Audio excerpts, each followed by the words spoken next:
My name is Austin Drassman. I'm the Community and Events Manager at Engaging Networks, and wanted to just welcome everyone to today's webinar with our expert panel here of DAF experts. We'll be hearing from Karen Kirchhoff, who's the founder and president of K2D Strategies. We've got Mitch Stein, who's head of strategy at Chariot, and we have our own Noelle Butler, who's the client support specialist with Engaging Networks. Um, to give everyone kind of an overview of how things will run today, well, the first 30 minutes we'll hear from Karen and Mitch. They'll kind of go over, provide an overview of the subject here, and then we'll speak more to DAFpay and see what things look like in Engaging Networks with Noelle, who can kind of walk us through things there. Thank you, everybody, for joining. You're obviously here to learn about DAFs. We've titled this Opportunity Awaits because there's so much to be had from unlocking DAF giving on Engaging Networks specifically. So we're excited to dig in with you all. We can start off with some quick intros. I'll go first since I'm already talking, but my name is Mitch Stein. I'm the head of strategy here at Chariot. We are the makers of DAFpay, which we will be spending more time on in the second half of the webinar. But we also lead tons of education and promotion around DAF giving. Started a little something called DAF Day that you might have heard about earlier in October. And I get the pleasure of leading a lot of workshops and trainings like this and doing many of them with my kind of partner in crime on the research front, Karen Kirchhoff. So I'll hand it over to Karen. Awesome. Thanks so much, Mitch. Hey, folks, Karen Kirchhoff, K2D Strategies. We are a full-service direct response fundraising and engagement agency working with nonprofits on developing their direct mail and digital fundraising programs. I became a little bit of a DAF nerd during COVID, actually, when we saw a lot of DAF gifts coming in over the transom for our clients, and that sort of spurred a secret shopper study that we led back in 2021. It was where we made a bunch of DAF gifts to different organizations and then sort of watched what happened. It honestly wasn't a great donor experience. And that led us to meeting the guys at Chariot and ultimately Mitch. And we teamed up on the DAF fundraising report, which we'll share a couple of highlights from in the slides today. And now I get to talk about DAFs, lots and lots, which I love. And I appreciate y'all being here, and I appreciate Engaging Networks hosting us today. And I'll just jump in and introduce myself. I'm sure I know many of you from our conversations in the support queue, but hello, my name is Noelle Butler. I am on the team here at Engaging Networks as a client support specialist. So I kind of specialize in getting things done in the platform. So we'll do a little bit more of an interactive demo closer to the end of the session. So nice to have you all here. Amazing. So for today's agenda, we're going to start off with kind of like a higher level background on DAFs, just in case you want a little refresher or being brought up to speed, depending on where you're starting from. Then we're going to highlight exactly what DAF giving has meant at nonprofits specifically, looking at that original research that Karen was discussing. And then we're going to talk more about the specific opportunity in front of us around DAF giving. Where can you really maximize this proactively versus being reactive to how donors might give? And then specifically go into DAFpay, the way for you to get DAF gifts digitally right within your existing donation forms, and then talk about that implementation within Engaging Networks. So we got a lot to cover, and let's dive in. Before I hand it over to Karen to do start off that overview, I'd just love to hear from people in the audience. Jump into the chat and tell us the first word that comes to mind when you hear DAFs. First word, don't overthink it, word association. What comes first? Good. Rich. Anyone else? Bundling. Okay, we've got someone getting strategic over here. Wealth. Every time Daft Punk. That's funny. Someone gave me a sticker that says Daft Punk, actually. That's awesome. Right. So yeah, I think people have identified opportunity in the amount of money and wealth in DAFs, but I do think you might be surprised by some of the items we cover in terms of how DAF giving is changing, and that yes, it is still such a big opportunity among the wealthy, but that there are even bigger opportunities in a broader cross-section of donors. So with that, let's go ahead and jump in. Karen, if you want to kick us off. Yeah, so we'll start with just a little bit of a primer. Folks on this call may know a lot about DAFs, or you may not. And just to try to level set with everybody, DAFs, donor advised funds, DAF stands for donor advised fund. It's really a tax advantage account for giving. It's comparable if you have a 401k or if you have a health savings account where you set aside money that those funds are invested in, typically the stock market, may ideally grow over time, but then you can draw from it. So if it's your retirement account, obviously you're tapping it when you're retired. If it's your HSA, you're tapping it when you have healthcare needs. If it's your DAF, you're tapping it when you're making philanthropic gifts. So there are tax benefits that come with it because, lots of folks will fund their DAF at the end of a year, for example, the end of the calendar year. So they get those tax benefits. We saw that behavior after the 2017 tax bill passed. There was a significant increase in funding of DAFs and the creation of DAFs. I suspect we're going to see that happen again this year because the tax bill that passed this year changes charitable deductions around around charitable giving for the very wealthy. And so there's probably going to be some shifting there. DAFs are restricted to only 501c3s. And once the DAF is funded, those funds are irrevocable, right? The donor cannot take them back out. So they must end up in the hands of a 501c3, or frankly, if they don't end up in the hands of a charitable 501c3, they will stay with Fidelity or whoever the DAF is set up with. Lots of benefits for donors. It's a streamlined way of giving with a single tax receipt, a single portal to manage gifts. There's not administrative costs, overhead associated with it. There's arguably some accountability where donors can set goals. DAF donors tend to be more strategic in their philanthropy. They can pre-commit to making gifts. You can set up recurring gifts, for example, in DAF accounts. And then, as I was mentioning in the last slide, these tax savings, right? This sort of idea that you get to, particularly with the new tax laws, get the write-off in the full year. So if you would normally make charitable gifts every year and have the means to set them aside in a DAF so you can get the tax advantage, maybe you get that in the year you set them aside in your DAF, and then you don't, you take the standard deduction in the next year. I'm not a tax lawyer or a tax specialist. But those tax savings for the very wealthy, for some of you who are commenting on sort of wealth and rich in the chat, that is a big advantage for some donors. So DAF giving has just increased. DAF giving and the rise of DAFs themselves has increased really, really dramatically. This data is comparing 2013 and 2023. We've seen the same trends for several years. So if this was updated with the 2024, and I'm going to assume 2025 will look the same, where the assets themselves in this 10-year period increased 5x, the grants coming out of DAFs increased 6x, 6 times, the number of accounts increased 8-fold, and the average DAF account size actually decreased. There's a bit of a democratization, if you will, that's happening within DAFs, where particularly as the DAF funds themselves, so Fidelity, DAF Giving, which used to be Schwab, and then DAFI, which is a newer kind of almost startup DAF on the market, have created an environment where DAFs are much more accessible, and you see people outside of the very wealthy, outside of the rich, setting up DAFs. Fidelity, for example, the minimum distribution from Fidelity is now $50, where in the past it was much higher. DAF Giving 360, same thing. Minimum gift out of DAF 360 is $50, and you can actually set up a DAF with any of these for like $100, right? So the landscape of DAFs is changing, which is why you see that average account size coming down some. So what's driving this growth? We've talked about some of these. They're certainly more accessible, and people know about them more. The changes to the way individuals manage their own philanthropy is certainly a variable in this. We've already talked about some of the tax code changes. Frankly, the strong stock market performance is a variable in all of this as well, right? I mean, you sort of have this benefit, if you will, of setting aside money into a donor advised fund. And then even though you may be directing gifts from it, the money that is sitting in there before it's directed to a charitable nonprofit is likely growing because the stock market has been growing so dramatically.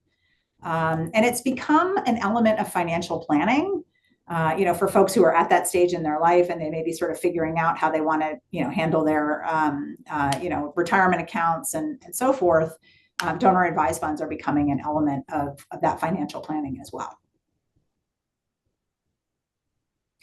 So I mentioned a couple minutes ago the secret shopper study that K2D had led a number of years ago, and our donor experience was not terrific. The byproduct of that was a lot of curiosity around why, right? Like, why is DAF giving so clunky and so challenging?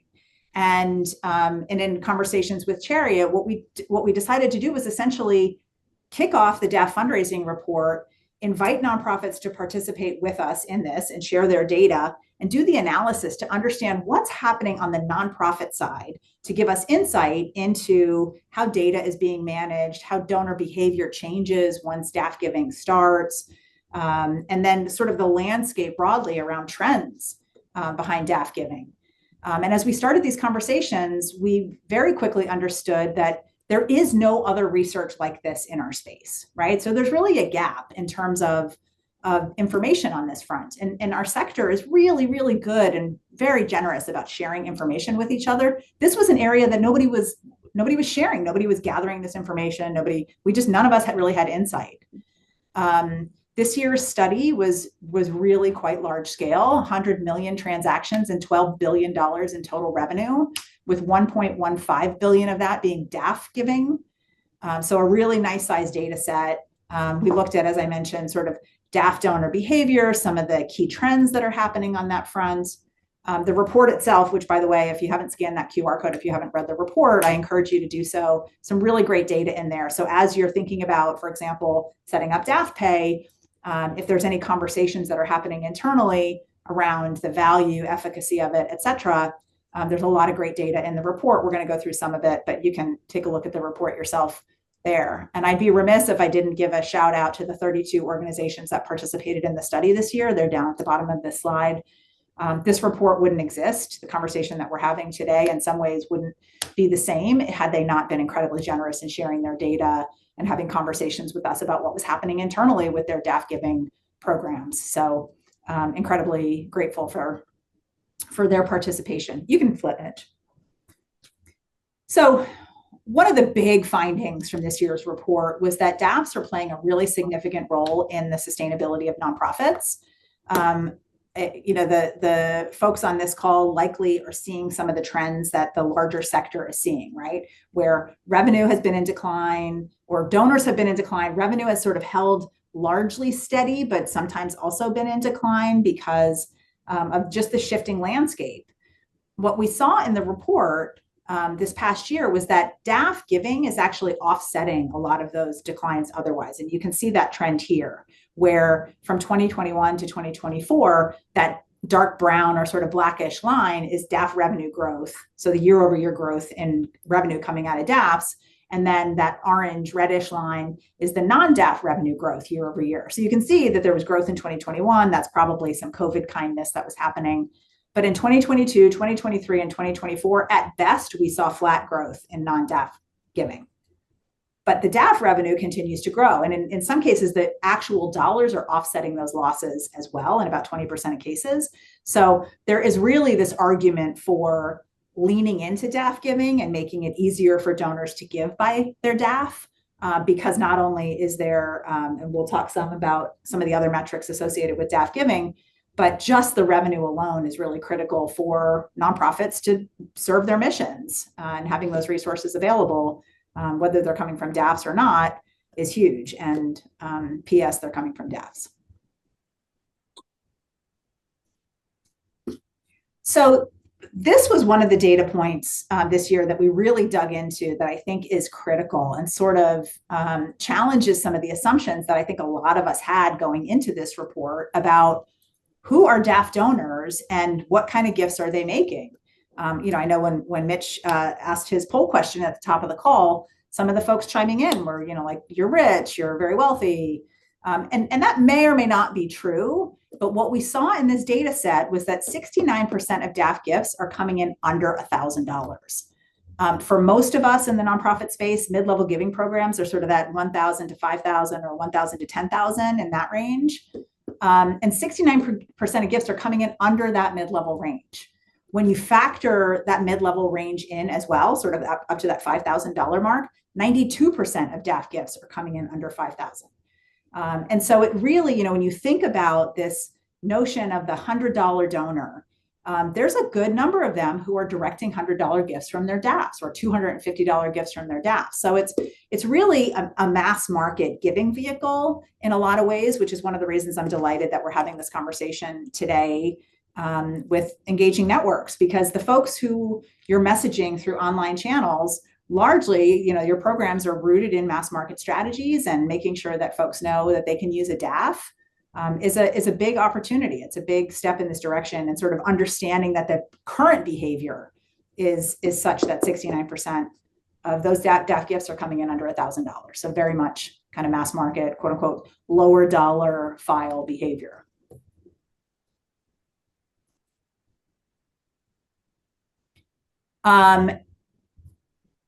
This one probably isn't surprising to folks. When we started this study last year, I think we all sort of assumed that the average size of a DAF gift was going to be larger than a non-DAF gift. The study definitely holds that up. In fact, 26 times larger. A DAF gift is 26 times larger than a non-DAF gift. We did cut the data a second time for this analysis and looked specifically at gifts below $25,000.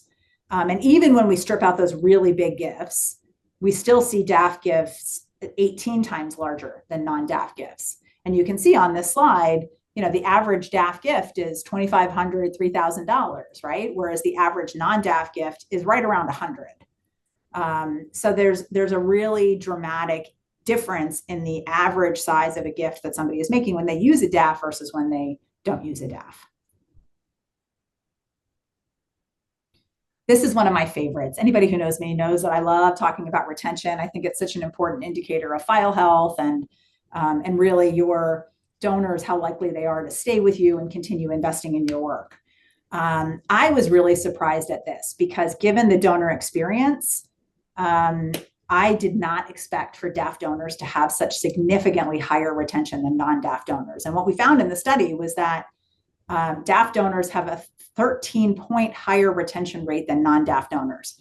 And that's not 13% higher, that is literally 13 points higher. So if you lean in, I'll have to lean in and see all the numbers, but just looking at 2024, right, that sort of reddish line is the non-DAF donor retention rate. That darker brownish blackish line is the DAF donor retention rate. And you can see in 2024, it was 46% retention for non-DAF donors and 59% retention for DAF donors. So, if you need another case for leaning into DAFs, higher retention is definitely one. And interestingly, 20% of DAF donors in this data set were making 2 or more gifts a year, right? So these aren't even necessarily single gift donors. They're folks who are directing a DAF gift and then directing another one, or maybe setting up a recurring gift out of their DAF. So they are repeat donors and they have higher retention. So they're coming back year after year. And then, DAF usage, when we sort of think about average giving, median giving, DAFs really drive much larger giving overall. So DAF giving tends to be 10 times larger on average than non-DAF giving. And even the median gift, so if we think about average versus median, right? And so average is like you add them all together and then divide by the number, whereas median is you take the whole list and you cut it in the middle. Even the median gift is 2 times larger.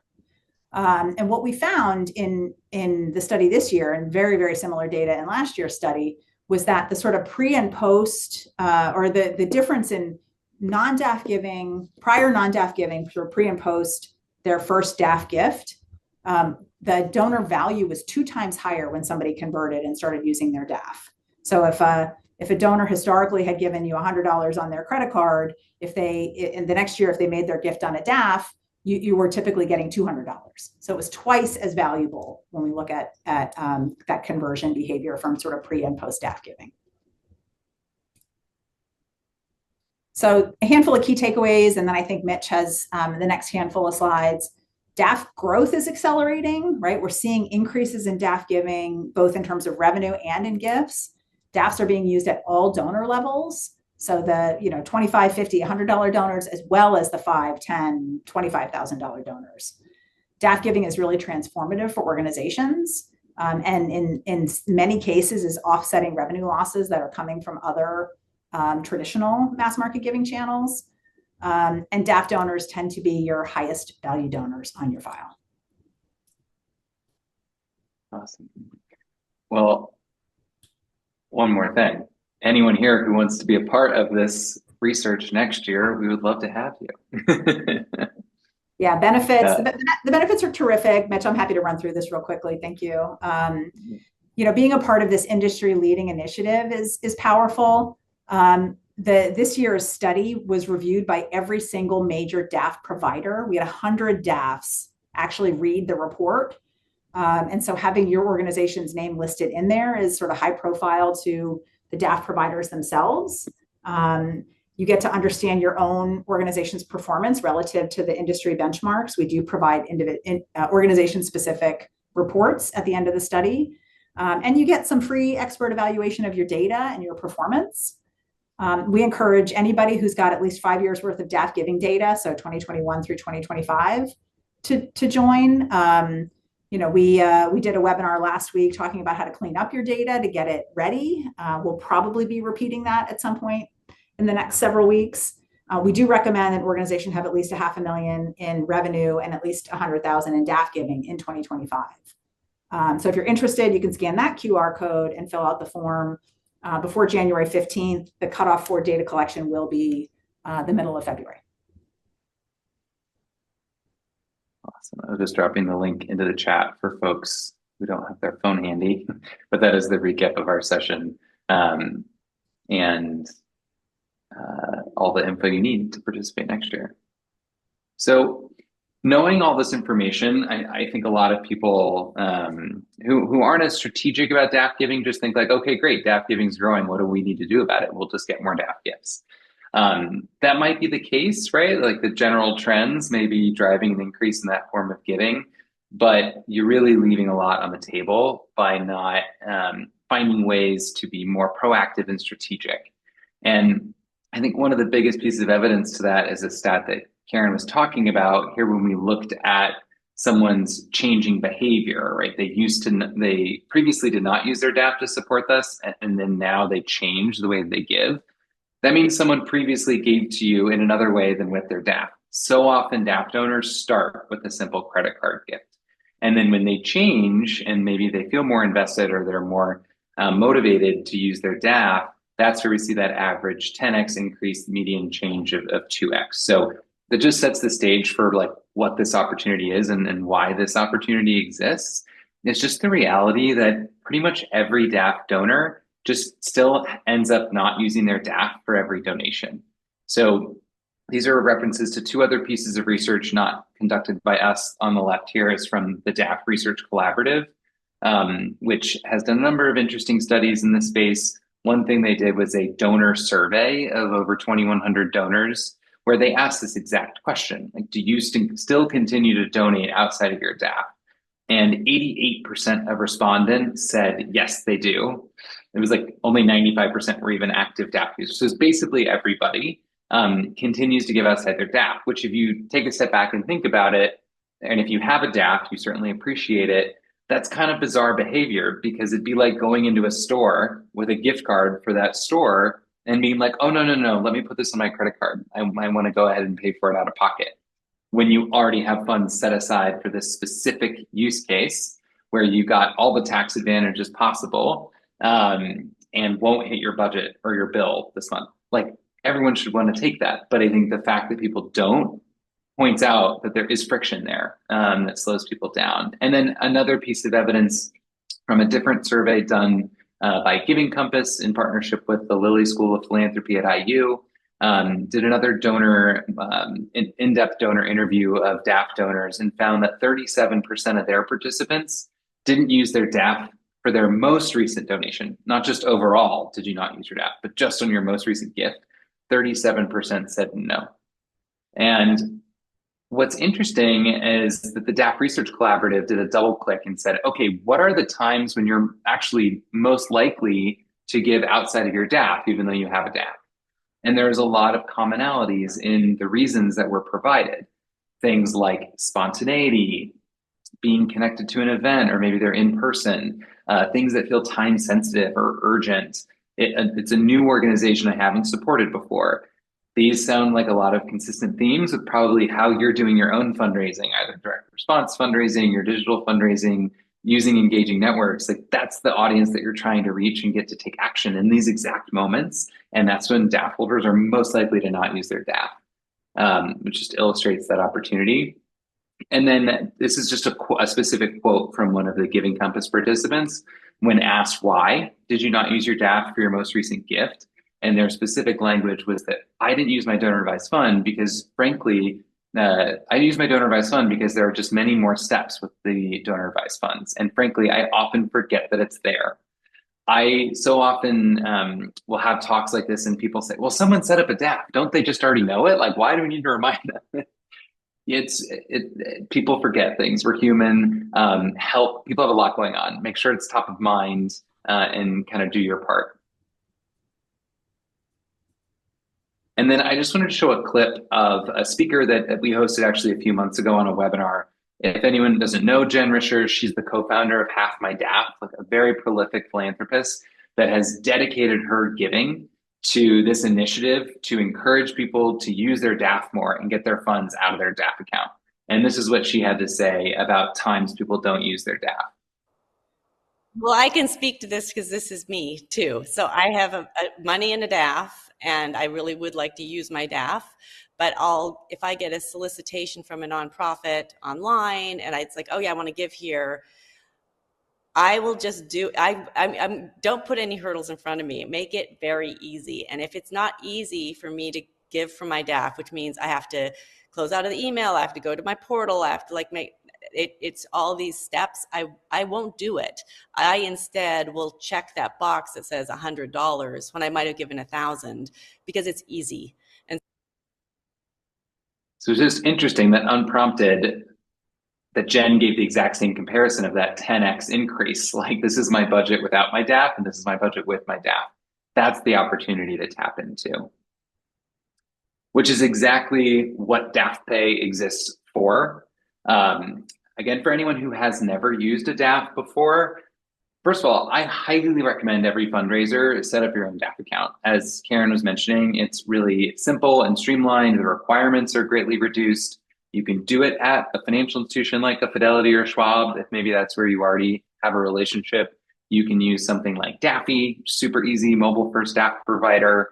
But just try it yourself, because you'll see even the really good ones, just the way it works requires several extra steps and redirects. And in this world we live in modern times of checkout experiences, that's a whole lot of friction. And even if it's not super complicated, it's additional time, additional clicks, it slows people down. And that's exactly why DAFpay was invented. It is an express checkout payment option that can be put right in your checkout forms next to PayPal, Venmo, all these super easy, seamless ways to give, and provide a as quick, if not faster, experience for someone to use their donor advised fund and complete that gift right in the moment there, right on your forms, right in your space without having to go anywhere else. We'll go through this in the demo, but just to show you what the experience is, like the 3 key steps are just looking up their provider, logging in, and finalizing their gift details. It can truly take 15 seconds. And I'd also say, apart from Daffy, pretty much every other DAF provider has no way of even doing this on your phone. Like, you can't even navigate the systems on a mobile device. You have to wait till you're in front of a desktop. So the ability for anyone holding their DAF anywhere to be able to complete their gift in this way right on their phone from your forms is a huge step forward in the DAF giving tech landscape.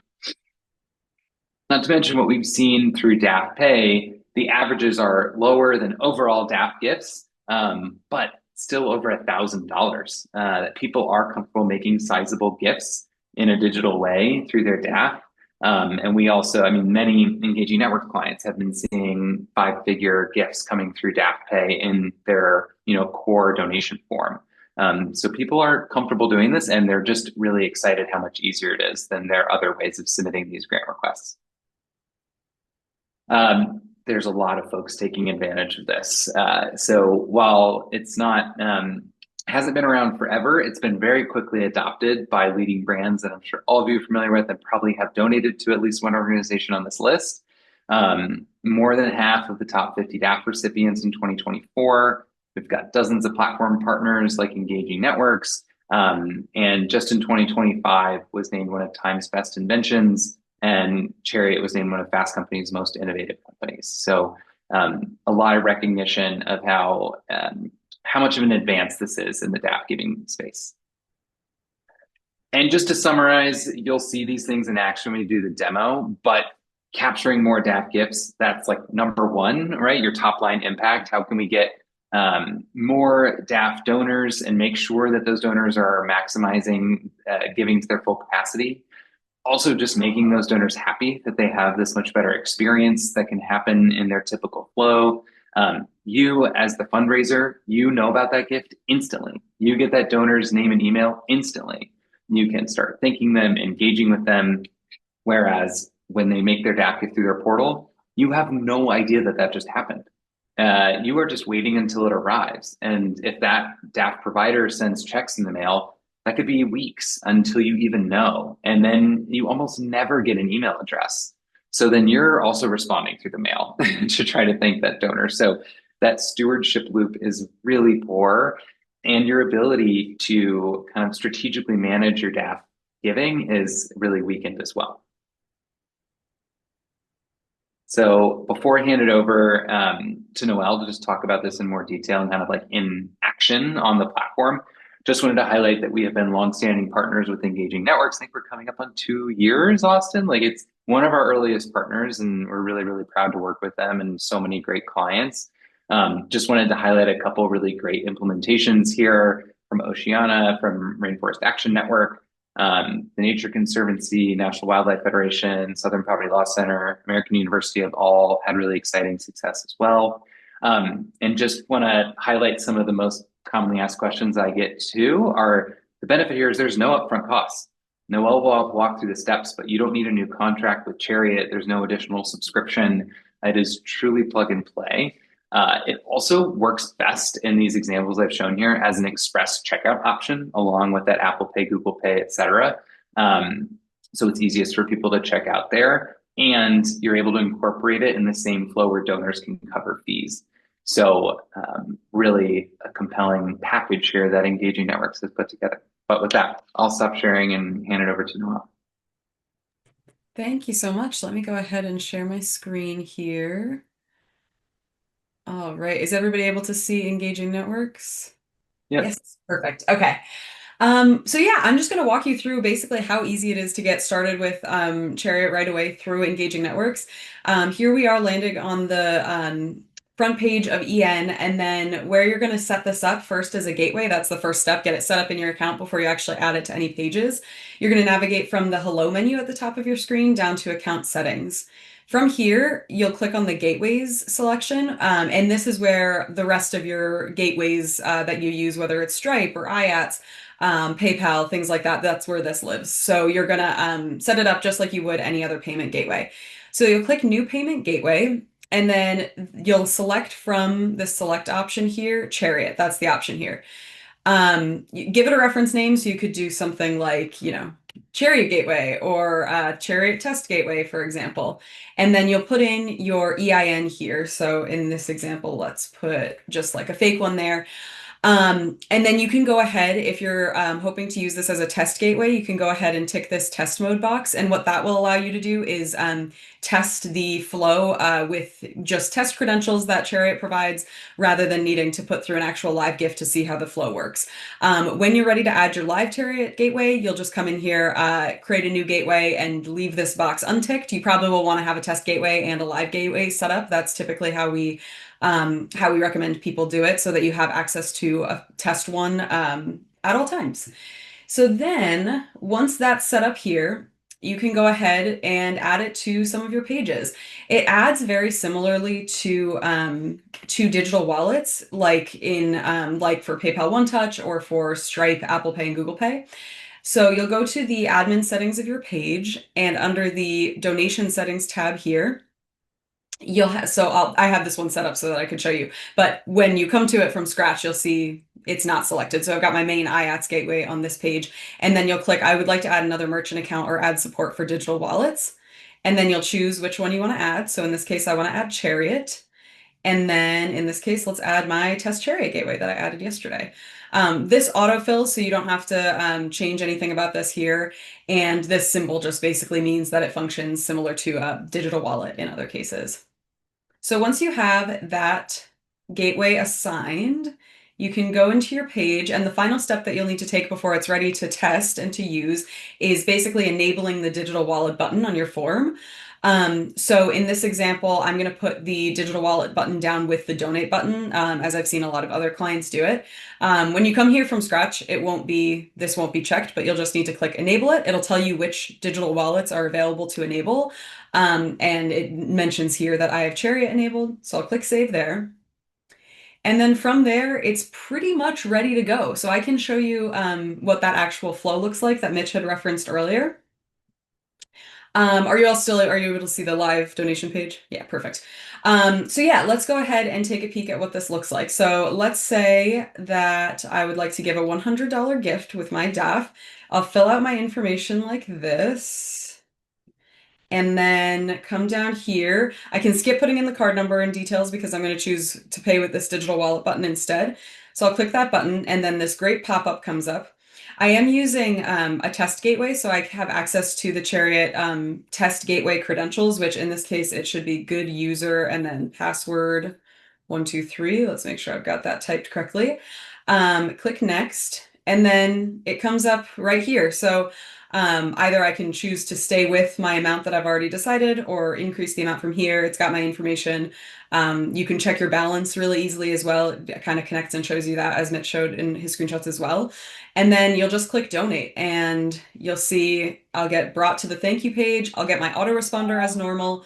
And then we can go and take a peek at what that looks like in the supporter data.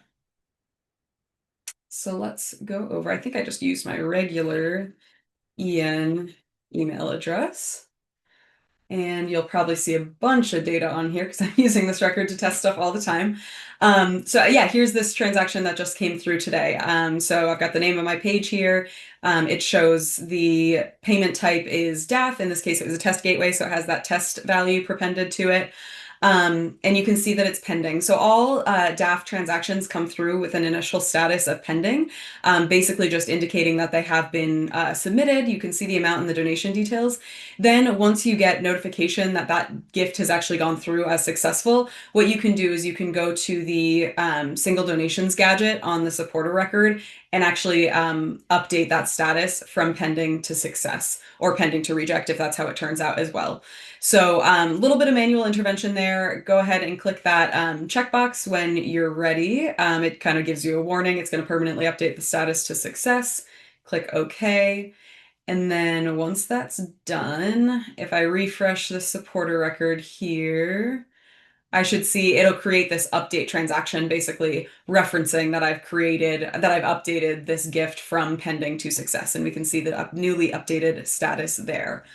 So that's a pretty basic overview of how the process looks from the engaging network standpoint in terms of setting up your gateway, getting it assigned to your page, and then finally going through and testing the flow and seeing how it looks.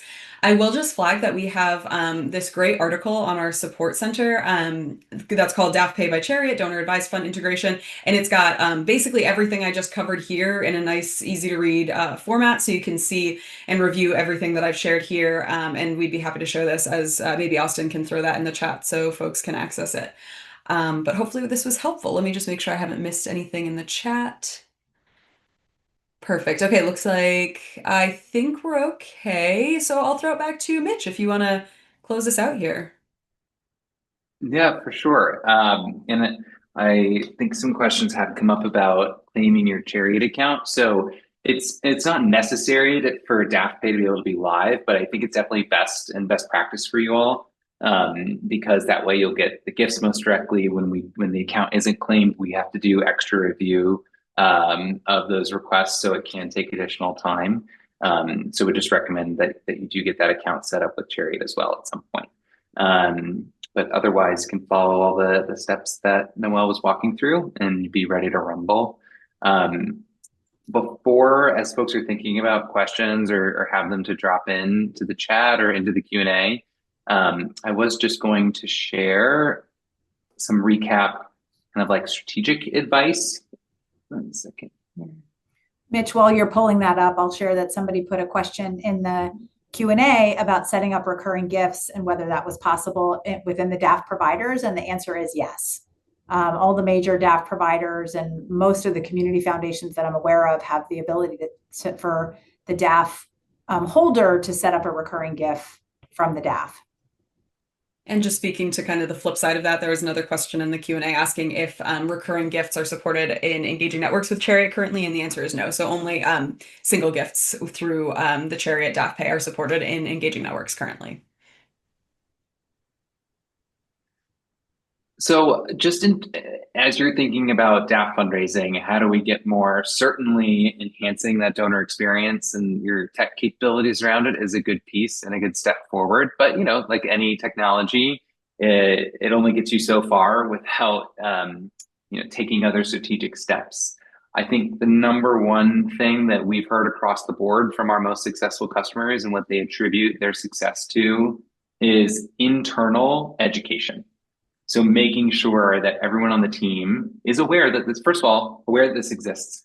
I find so often there'll be someone that has enabled DAFpay on their donation forms, but someone on their planned giving team or their direct response team has no idea, and they don't realize that they can use it and benefit from it. So I think education on DAFs overall, like as a category, and then education on this capability for digital DAF giving are two huge areas that you just need to keep hitting on. There's turnover, people forget things, like just make sure to continue to keep it top of mind, because that's where you find the best opportunities. Like one of our partners is the Public Theater, and Shayla Titley is really their DAF champion.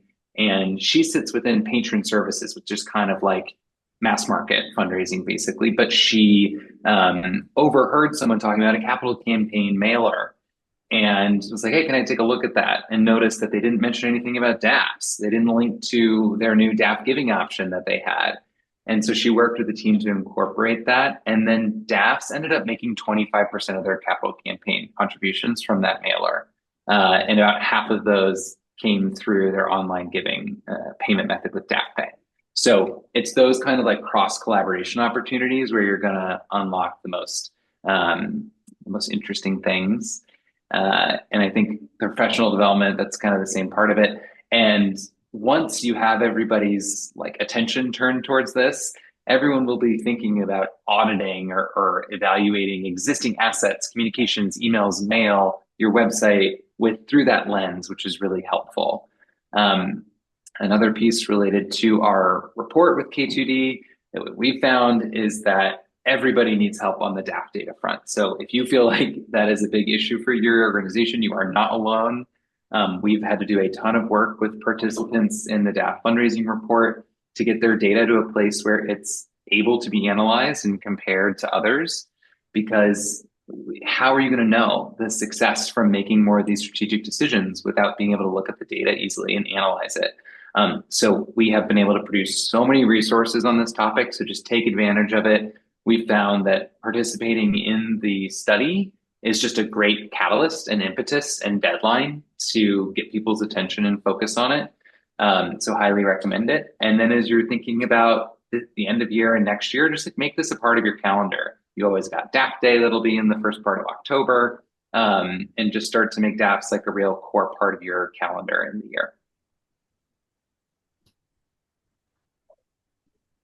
That's a great overview there, Mitch and Karen and Noelle, everybody kind of contributing to this overall kind of dump of knowledge and insight and inspiration here, which I know everybody's here really grateful to have. But I want to just turn us into the Q&A a little bit here and recommend everybody, if you do have those questions, please drop them in. We do have a couple that have come up in the interim here. And one is, what form do the funds come into an account? Is it an ACH transfer, wire, something different? Megan, it's $1 million question that unfortunately not all DAFs have taken the same approach. So it really depends on the specific DAF provider that someone is utilizing. Fidelity, for example, sends funds via EFT, so recommend signing up for their EFT program. But Schwab Charitable, the next largest DAF, or DAF Giving 360 as it's now known, only sends checks. If you got 1,000 gifts from 1,000 different DAF donors on the same day at Schwab, you would get 1,000 envelopes in the mail. So it can come in a variety of ways. DAFpay doesn't affect how the gifts arrive. We're facilitating the submission of that grant request in their system, but ultimately the DAFs themselves have to review and approve and send the funds to you. But when they do arrive, they come with a tracking ID in the note field that makes it really easy to reconcile with the gifts that you were seeing in your Engaging Network system or just in DAFpay in general. But I'll just add that Chariot is now partnering with many DAFs to help them on that disbursement and facilitation of grant payment. So we do have a growing number of DAFs that will actually send funds directly to your Chariot account, which is a huge convenience. And then that will automatically reconcile with any gifts initiated through DAFpay. So that's a growing cohort of DAFs taking advantage of that system too. Perfect. And this is a related question. I'll skip the beginning of it because you just answered it. But is it always identified as a DAF gift when it does come in? Well, they unfortunately don't say like, "Hey, I'm a DAF gift." That would make our lives too easy. But in general, it's about knowing who the DAFs are. Like I can pull this resource for you all. We have a DAF provider directory that gives you kind of a universal list of all the DAFs that are out there. I think this is a really useful tool for gift processing and just your database folks in general. So I'll drop this into the chat because, like, a small example, a DAF gift from Fidelity will say from Fidelity Charitable, whereas something like a QCD, maybe someone has their 401k at Fidelity. And so the check says like Fidelity Investments on it, and the check is written from Karen Kirchhoff or whoever. So there's like important things for either your gift processing team to be aware of, if you use a caging service, for them to know the difference, and the names of the DAF providers to know how to categorize things. But really important to do your best to track things as a DAF, as a QCD, as an employee match, like these different offline gift types. Good note there. And this is kind of unrelated, this other question, or at least I'm seeing it as such. Noel, maybe more for you here if we have the answer to this, but are there any plans within Engaging Networks, a timeline for when recurring will be available, within this ecosystem of payments here? I don't have a timeline for that specifically, but I can definitely touch base with our product team and get an answer to you so that we can kind of know what's coming down the pike. So thank you for asking that. Perfect. Thanks, Stephanie. Yeah, we'll get back to you on that. Perfect. I have another question here. What are some of the biggest barriers nonprofits face in tapping into DAF giving, and how does DAFpay address them? My very short and slightly snarky answer is not asking for them. The best way to find out who your DAF donors are, the best way to increase DAF giving is to ask for DAF gifts. Mitch can take the second part. Yeah, no, it's part of the same answer, right? Like this comes up in every single session that Karen or I will do. It's like, okay, well, how do we find these DAF donors? There are a lot of important things that a DAF signals about a donor, but it's still just an individual person at the end of the day. So it's a lot of the same strategies that general fundraising for a general donor. You want to make it easy for them to give and give in the way that is preferred.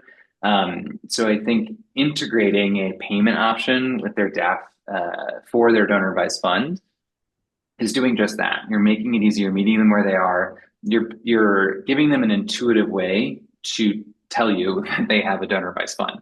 Like we always recommend both, that you have language either in the appeal, on the mail item, et cetera, mentioning DAFs and using their DAF, but also not everybody reads those things super closely, and you can do a lot in the UX of a product that grabs someone's attention a lot more. Like that button that's designed well and draws their eye is going to catch a lot more people that might not have read through all the details of your appeal. So having a digital solution can make a big difference and just widen your reach to make sure that every DAF donor in your audience is making themselves known to you. That's great. So you won't know unless you do it, unless you ask. So that's great. And if I can, Austin, too, I just feel like there's always a part two to that question, which is like, well, we get DAF gifts today, so like, why would I want to do something where I pay for them? And I think it's a similar thing. Like if the donor wants to use that and that's more convenient to them, then you want to meet the donor where they are. Plus, in engaging networks, they're prompted to cover the fees in the same way that they do other payment options. So it's not an added cost to you in the same way.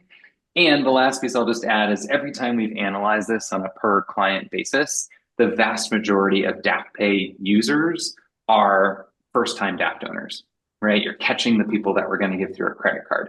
If they're used to just going to their portal to do everything, they're probably not going to get into your donation form. So it's not as though you're going to be like moving all of your existing DAF donors into this payment method. Some may adopt it and enjoy it, but it's really about that net new opportunity and finding more of those DAF donors. And that's like really the strategic opportunity here. I'll link onto that and go out of order here. So we'll come back to your question, Wendy. But related to what you were just saying, Mitch, is there a logo that, and maybe this is on our end as well, that for DAFpay is there a logo for DAFpay nonprofits can use in communications that will better kind of market this option within their ability to donate? You can use the DAFpay logo to your heart's content. Yeah, I would add that we, for our clients, will send them to a donate form with a QR code that has DAFpay on it. So that's a super easy way. Thanks COVID, everybody's much more comfortable using QR codes anymore, and putting that on your direct mail piece on the back of the reply device, or wherever you're talking about it, and from an offline perspective, put a QR code next to it so that it's easy for folks to get right there. I love that. So and get creative there. I'd say anecdotally too, this is like an impossible thing to have hard data on, but a lot of our clients have just said that we see the gifts coming through DAFpay, but it also feels like that's driving more and more people to just remember to use their DAF even if they don't complete the gift there. Back to my point about the catchy, like eye-catching visual that prompts them, or Karen's examples, that even if they don't complete it there, which of course we all would love and you all love because it's just easier, but even if they don't, you still are likely facilitating even more DAF giving. That's great. Perfect. I have one for Noel here. And thanks for hanging on here, Wendy, with your question. It's in engaging networks, is there a way to easily find the tracking ID that is provided on a DAF check, or do you have to export transactions to find that ID? This might be a collab question with Mitch. I'm just going to go ahead and share my screen here. The really easy transaction ID that comes from Chariot with the transaction is this one. Mitch, do you happen to, off the top of your head, know if one portion of this is that tracking ID? We can definitely dig into this further after the call too, if that's helpful. Yes, I think the full item there should be the tracking ID, but I will let us double check. Yeah, sounds good. This is so this donation log ID is kind of an internal Engaging Networks designation, but then this is the ID that comes back from the gateway that you can see either just in this or in your transaction data exports, but we'll confirm which part of that helps you track it between the check that you might actually receive. Yeah, I know for sure that you'd be able to see that in your, like if you wanted a view of just DAFpay gifts, you can always see that within your Chariot dashboard too, where you'll have the tracking IDs, but we're definitely sharing it. So just need to confirm where to find it in the Engaging Network system. That's great. Thank you both. Yeah, so two different places you can find it, both with your Chariot account and within Engaging Networks, and you can reach out to your account success manager or to support if you need specifics on where to find that in Engaging Networks. Perfect. Well, we are just about at time here, and so I want to yeah, thanks, Wendy. I appreciate that. Just wanted to thank everyone for being here again. Thank you to Karen, to Mitch, to Noel, everyone that was able to attend this and your great questions. Really appreciate you being here. I know this is a new thing for a lot of folks and organizations, so please don't hesitate to reach out to all of our folks here joining us today, because I'm sure they would love to help and get everyone, accepting more DAF payments and kind of using this untapped area for a lot of folks. And again, just thank you all for being here. Thank you, Karen. Thank you, Mitch. Thank you, Noel. And hopefully we can see everybody here again next time, sometime soon.